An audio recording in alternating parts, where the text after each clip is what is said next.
उन्होंने हमारे बेटे की लाश हेलीकॉप्टर से भेजी। अब हम ट्रेनें भर देंगे। ये सिर्फ एक बयान नहीं है, एक पिता का दर्द है, गुस्सा और सिस्टम पर सबसे बड़ा सवाल। दिल्ली में एक लड़की को सिर्फ इसलिए मार पीट कर हत्या कर दी गई क्योंकि उसकी शक्ल अलग थी। क्या अब भारत में अलग दिखना एक बड़ा जुर्म बन चुका है? और आज की इस खबर में हम देखने वाले हैं एक भेदभाव को लेकर जो बहुत सारी घटनाएं सामने आ रही हैं। लगातार आए दिन हमें बहुत सारे ऐसे केसेस देखने को मिलते हैं भारत में, जहां पर शक्ल या फिर एक तरह से रंग नस्ल एक ना होने की वजह से दूसरे लोगों की हत्या कर दी जाती है। दिल्ली जो देश की राजधानी है, जहां पर कानून सबसे ज्यादा मजबूत होना चाहिए, लेकिन वहीं पर एक बेटे को एक भीड़ ने मार डाला। रिपोर्ट्स के मुताबिक पीड़ित युवक दूसरे राज्य यानी कि नॉर्थ ईस्ट से बिलोंग करता था और उसकी पहचान, उसका चेहरा, उसकी अलग शक्ल ही उसकी जान ले दी थी। इसके अलावा भीड़ ने उसे एकदम से घेर लिया था, उसे बेरहमी से पीटना शुरू कर दिया। कोई बचाने नहीं आया और आखिर में उसकी मौत हो गई। परिवार का आरोप है कि सिर्फ शक्ल अलग होने की वजह से उसे टारगेट किया गया था। जब बेटे की लाश घर पहुंची तो परिवार एकदम से टूट गया था। पिता का गुस्सा फूट पड़ा। उन्होंने कहा कि उन्होंने हेलीकॉप्टर से लाश भेजी, हम ट्रेनें भर देंगे। ये शब्द सिर्फ गुस्सा नहीं है, बल्कि उनकी उस दर्द की आवाज है जो शायद कभी खत्म नहीं होगा। सबसे बड़ा सवाल क्या उठता है यहाँ पर? क्या भारत में अब भी नस्लवाद, नस्लीय भेदभाव जिंदा है? क्या अलग दिखना किसी की जान लेने का कारण बन सकता है? और सबसे जरूरी सवाल है, कानून इस समय आखिर है कहाँ? यहाँ पर दोस्तों हम ऐसे एक केस को लेकर आए जो 2014 का केस है, नीदो तानिया की हत्या। इसके अलावा 2025 का एक केस आपने देखा होगा, एंजल चकमा की मृत्यु। यानी कि अभी हाल ही में थोड़े दिन पहले ही हमने देखा था, इसको अच्छे से कवर किया था एक वीडियो में, कि किस तरह से एंजल चकमा को भी बाकी भारतीयों की तरह ना दिखने के कारण, यानी कि उनकी शक्ल थोड़ी चाइनीज चाइनीज लोगों से मिलने की वजह से उनको चीनी मोमो कहकर पुकारा गया, फिर बाद में उनकी हत्या कर दी गई। और जो निदो तानिया यानी कि 2014 का ये जो केस है, ये 19 वर्ष का एक अरुणाचल प्रदेश का छात्र था जो दिल्ली में स्टडी करने के लिए आया था। कारण क्या पाना उसकी मौत का? नस्ल और बालों के रंग पर बहुत सारी भद्दी टिप्पणियां की गई थी। पूरे देश में आक्रोश, उस समय पर आंदोलन चले थे। बेजबुरवा समिति का गठन किया गया था इस पूरे मामले की जांच करने के लिए, लेकिन अभी तक उस परिवार को इंसाफ नहीं मिल पाया। परिवार ने यानी कि उनके पिता ने जब कहा कि ट्रेनें हम भर देंगे, हेलीकॉप्टर यानी कि एक लाचार पिता, निधो के पिता का दर्द, जिसे अपने बेटे का शव हवाई मार्ग से ले जाना पड़ा था अपने गांव, अपने घर। ट्रेनें यानी कि हम और वे, इसकी खाई, इसको ट्रेन से डिनोट किया गया। अगर सुरक्षा नहीं मिली तो पूर्व उत्तर के छात्रों का पलायन रुकेगा या वे सड़कों पर उतरेंगे। यानी कि जो नॉर्थ ईस्ट के स्टूडेंट्स, यानी कि जो नॉर्थ ईस्ट के लोग मेन लैंड में, यानी कि भारत की बाकी जो मेन लैंड भूमि है उस पर जो भी अपना काम स्टडी करने के लिए आते हैं, तो फिर वहां पर आना जाना उनका बंद हो जाएगा। दोस्तों अब ऐसे में यानी कि बहुत सारे सवाल उठते हैं कि इतना मतलब भारत जो है, भारत के पास एक तरह से भारत एक लोकतंत्र राष्ट्र है। भारत के पास बहुत सारे ऐसे कानून हैं, बहुत सारे ऐसे लीगल एक्शंस हैं जो लिए जा सकते हैं, लेकिन फिर भी हमें कहीं ना कहीं ऐसे मामले देखने को मिलते हैं। कई बार धर्म के आधार पर भेदभाव किया जाता है, कई बार रंग, नस्ल, जाति के आधार पर लोगों के साथ भेदभाव होता रहता है। जो एंजल चकमा थे, उनके मौत के समय अंतिम शब्द ये थे कि मैं चीनी नहीं हूं, मैं भारतीय हूं, मुझे अपनी नागरिकता साबित करने के लिए कौन सा सर्टिफिकेट दिखाना होगा। यानी कि ये जो आखिरी शब्द थे एंजल चकमा के जब उनकी मृत्यु हुई। यह केवल एक हत्या नहीं है, भारत में नस्लवाद की एक बहुत बड़ी और एक कड़वी सच्चाई है जो हम स्पेशली नॉर्थ ईस्ट के लोगों के साथ देखते हैं कि उनकी शक्ल बाकी लोगों के जैसे ना हो पाना, जाति नस्ल एक साथ ना मिल पाने के कारण उनको चाइनीज कहा जाता है। उनको बहुत सारे, उन पर बहुत सारी उनकी दिखावट पर, यानी कि उनके दिखने पर बहुत सारी भद्दी टिप्पणियां की जाती, जिसके कारण उन लोगों जो है वो टरोमाज्ड हो जाते हैं। यानी कि एक तरह से उनमें भी गुस्से की भावना आती, यानी कि वो खुद को भारतीय लोगों के साथ अलग अलग महसूस करते हैं। लेकिन यहाँ पर अगर देखा जाए, उनके मन में भी भारतीय यानी कि एक राष्ट्र की भावना है। अगर वो खुद को भारतीय ना मानते तो कब का अब तक जो है वो चाइनीज लोगों की तरह भारत का एक तरह से विरोध करना शुरू कर देते। हालांकि अब देखें, भारत, हम सभी को पता है कि चीन जो है वो भारत के लिए एक बहुत बड़ी चुनौती। लगातार चीन भारत के एक बहुत बड़े हिस्से को खुद का हिस्सा बताता है, यानी कि अरुणाचल प्रदेश जो हमारे नॉर्थ ईस्ट स्टेट्स है, जो सेवन सिस्टर्स है, चाइना उनको खुद का हिस्सा मानता है और आज भी अपने मैप में दिखाता है कि जो नॉर्थ ईस्ट कंट्रीज हैं भारत की, वो चाइना का ही एक पार्ट है। ऐसे समय जब भारत के नॉर्थ ईस्ट लोगों के साथ ऐसे भेदभाव, ऐसी बातें, ऐसी घटनाएं होती रहेंगी, उन लोगों के मन में भी गुस्से की भावना, भेदभाव की भावना उत्पन्न हो सकती है। वो खुद को इनसिक्योर फील करने लगेंगे भारत में। हालांकि ऐसा होता भी रहा है। अब देखिए भारत का संविधान इसके बारे में क्या कहता है।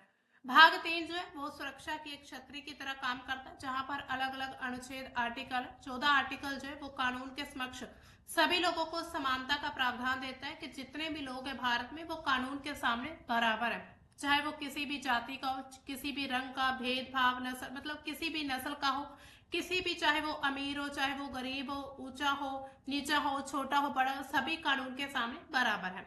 इसके अलावा अनुच्छेद 15 क्या कहता है, भेदभाव का निषेध करता है, यानी कि किसी भी व्यक्ति के साथ किसी तरह का कोई भेदभाव नहीं किया जाएगा। लेकिन अब देखिए आर्टिकल होने के कारण इसके अलावा इसके बहुत सारे कानून भी हैं, इसके होने के बावजूद भी हमें ऐसी घटनाएं देखने को मिलती हैं। अनुच्छेद 17 हमें अस्पृश्यता का अंत बताता है, यानी कि जो किसी के साथ भी आप जो है वो डिस्क्रिमिनेशन नहीं कर सकते हैं। लेकिन फिर भी भारत में ऐसी घटनाएं सामने देखने को मिलती। सबसे महत्वपूर्ण अनुच्छेद 15 है, राज्य केवल 5 आधारों पर भेदभाव नहीं करेगा। सबसे पहला है धर्म के आधार पर, यानी कि जैसे हम देखते हैं हिंदू, मुस्लिम, सिख, ईसाई, भारत में बहुत सारे यानी कि अलग अलग धर्मों के लोग रहते हैं यहाँ पर, और बहुत सारे लोगों के साथ स्पेशली यहाँ पर एक कम्युनिटी को लेकर बहुत सारा भेदभाव होता रहता है। यहाँ पर हम अगर मुस्लिम कम्युनिटी की बात करें तो बहुत सारे बाकी अदर कम्युनिटीज के द्वारा मुस्लिम लोगों के साथ भेदभाव होता रहता है। वो उनको भारत का हिस्सा नहीं मानते, बल्कि उनको ये मानते कि वो पाकिस्तान के लोग या फिर ऐसा है। अब देखिए दोस्तों, जब भारत आजाद नहीं हुआ था तब सभी लोग, सभी धर्मों के लोग यहाँ भारत में एक साथ मिलकर रहते थे। और अगर हम देखें महात्मा गांधी, जवाहरलाल नेहरू और जितने भी स्वतंत्रता सेनानी हुए हैं, उन सभी ने अपनी जान तक गंवा दी थी भारत को एक रखने के लिए, यानी कि भारत को एकता में बंधे रखने के लिए। लेकिन आज हम जिस भारत को देखते हैं एक पूरा ही अलग भारत है, यानी कि आज हमें भारत बहुत अलग अलग टुकड़ों में दिखाई पड़ता है, जहां पर कुछ लोगों के साथ नस्ल को लेकर भेदभाव किया जा रहा है, कुछ लोगों के साथ धर्म, जाति, लिंग को लेकर, जन्म स्थान को लेकर भी भेदभाव होता रहता है कि आपका जो जन्म है वो नेपाल में हुआ है, चाइना में हुआ है, तो आप यहाँ के नहीं है, वहां के नहीं है। ऐसी बहुत सारी हमें केसेस सामने आते रहते हैं। इसके अलावा दूसरा जो भेदभाव है वो मूल वंश, नस्ल के आधार पर होता है, लेकिन कानून में इसको एक तरह से मतलब कि इसकी मनाही है, यानी कि कानून में या फिर अगर हम संविधान की बात करें, ये कहा जाता है कि किसी के साथ भी नस्ल के आधार पर भेदभाव नहीं होगा। निदो और एंजल चकमा जो है वो इसी यानी कि इसी का उल्लंघन, ऐसे जो मामले हैं उसमें इसी चीज का उल्लंघन किया गया, जाति के आधार पर, लिंग, जन्म स्थान के आधार पर। इसके अलावा अनुच्छेद 15(2) सार्वजनिक स्थान जिसमें दुकान, रेस्टोरेंट, इन सभी पर पहुंच की गारंटी देता है। सकारात्मक भेदभाव भी होता है। अब देखिए दोस्तों, दो तरह का डिस्क्रिमिनेशन होता है, एक होता है पॉजिटिव, एक होता है नेगेटिव। पॉजिटिव जो होता है वो क्या करता है, संविधान केवल रोकता नहीं है बल्कि मुख्य धारा में उसको लेकर आता है। जैसे कि 15 का 3 भाग से महिलाओं और बच्चों के लिए कुछ विशेष प्रावधान करता है, यानी कि जो महिलाएं और बच्चे हैं उनको बाकी यानी कि पुरुषों के मुकाबले बहुत ही कम माना जाता है, या फिर उनको बहुत कम अधिकार दिए जाते हैं। लेकिन उनको आगे लाने के लिए ही 15(3) अनुच्छेद लाया गया, जिसमें महिलाएं और बच्चों को कुछ विशेष प्रावधान दिए जाएंगे। इसके अलावा 15(4) और 16(4) SC, ST, OBC के लिए आरक्षण, रिजर्वेशन की बात करता है। जो पिछड़ा हुआ तबका है, जो तबका जो नीचे यानी कि पीछे रह चुका, उनको आगे लाने के लिए ऐसे रिजर्वेशन जो है दिए जा रहे हैं। इसके अलावा अनुच्छेद 14 जो है इसका मुख्य प्रावधान है कानून के समक्ष समानता, नागरिक और विदेशी दोनों को ही यहाँ पर सुरक्षा मिलती है अनुच्छेद 14 के अंतर्गत। अनुच्छेद 15 धर्म, नस्ल आदि पर रोक लगाना केवल भारत के नागरिकों के लिए।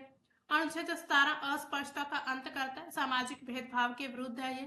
अनुच्छेद 15(4) यानी कि ये विशेष प्रावधान दिए गए, इसको पॉजिटिव डिस्क्रिमिनेशन हम मान सकते हैं, आरक्षण यानी कि स्पेशल एक कोटा रखा जाता है।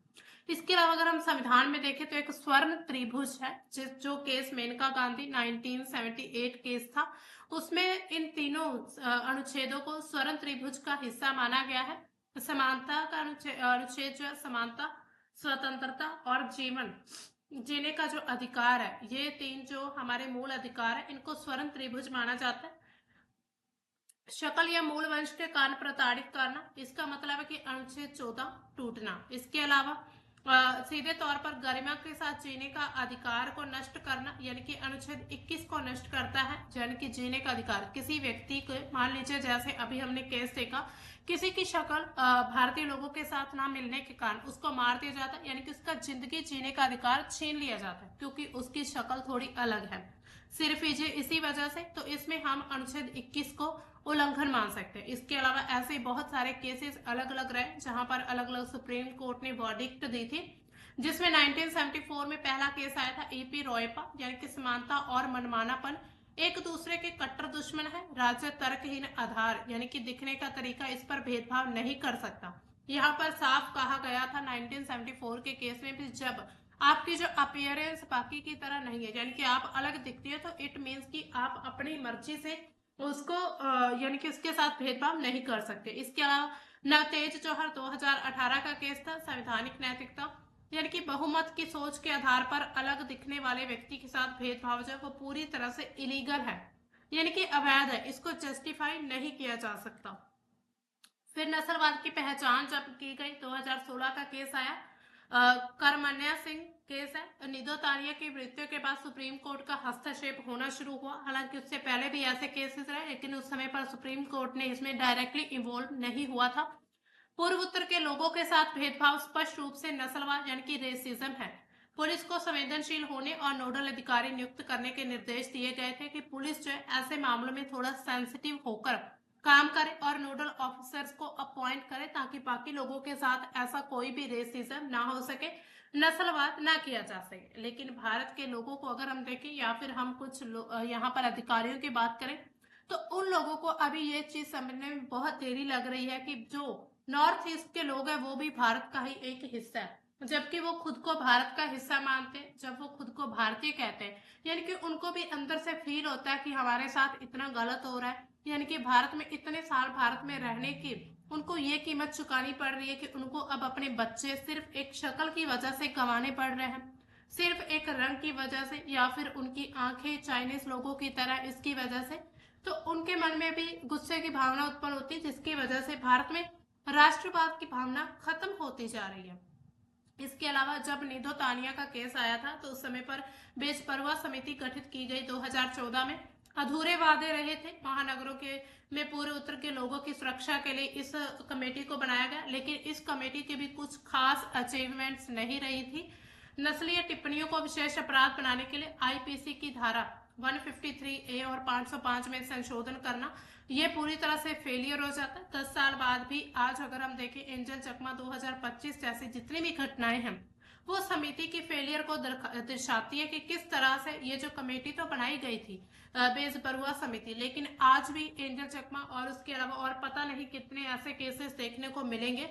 तो इसमें इस कमेटी की पूरी तरह से फेलियर को दिखाया गया, किस तरह से ये फेल हो चुकी है, यानी कि ये एक तरह से पूरे सिस्टम पर सवाल खड़ा करता है कि भारत का सिस्टम आखिर इतना अपंग कैसे बन चुका है कि यहाँ पर इतनी समितियां होने के बावजूद भी ऐसे केसेस हमें देखने को मिल जाते हैं। इसके अलावा नस्लीय हेट क्राइम की अगर हम बात करें, तो भारतीय न्याय संहिता हेट क्राइम जो है वो धारा 196 में शत्रुता को बढ़ाना और धारा 352 में अपमान में दर्ज किया गया इसमें, यानी कि अलग अलग धाराएं तो दर्ज की जाती है, लेकिन उनको सही तरह से इम्प्लीमेंट नहीं किया जाता। नस्लीय घृणा का असली मकसद रिकॉर्ड में दब जाता है, केवल मारपीट ही इसको मान दिया जाता है। जब जांच की जाती है तो ये कहा जाता है कि ये सिर्फ मारपीट हुई थी, लेकिन जो रियल यानी कि इसके पीछे अगर हम देखें तो जो असली मकसद क्या होता है कि वो उसको पूरी तरह से दबा दिया जाता है, वो कभी लोगों के सामने सच्चाई नहीं आ पाती है। इसके अलावा अगर हम देखें संवैधानिक वादा बनाम वैधानिक शून्यता, तो अनुच्छेद 15 क्या है, कागजों पर नस्लीय भेदभाव से बचाता है, लेकिन एक समर्पित एंटी रेसिज्म कानून के बिना यह सुरक्षा बिल्कुल ही खोखली है। एंजल चकमा निदो तानिया की यादें यह मांग करती है कि भारत क्षेत्रीयता के आवरण में छिपे नस्लवाद को कानूनी रूप से स्वीकार करे, यानी कि जब ऐसी घटनाएं लगातार आती रहती हैं तो ऐसा लगता है कि भारत में आने वाले समय में ऐसी घटनाओं को जो है एक्सेप्ट किया जाए, यानी कि सभी लोग ये महसूस करने लगे, ये मानने लगे कि अब उनके जो साथ हो रहा है ये उनका एक तरह से ये एक तरह से कानूनी रूप से ऐसा है, यानी कि इसको कानूनी रूप से एक्सेप्ट किया जाए। अब देखिए ऐसे में सिस्टम पर सवाल उठते हैं कि सिस्टम जो है वो भारत का सही तरह से काम नहीं कर पा रहा है। तो सबसे बड़ा सवाल तो यही रहा है कि भारत में आज भी हमें भेदभाव, नस्लीय भेदभाव देखने को मिलता है। भारत में जो मॉब लिंचिंग है वो सीधी हत्या मानी जाती है, दोषियों को उम्र कैद या फिर फांसी की सजा हो सकती है, लेकिन उनके खिलाफ इतनी सख्त कार्यवाही कभी देखने को नहीं मिलती है। जब तक उनके अगेंस्ट सख्त कार्यवाही नहीं होगी तो ऐसी घटनाएं नहीं रुक पाएंगी।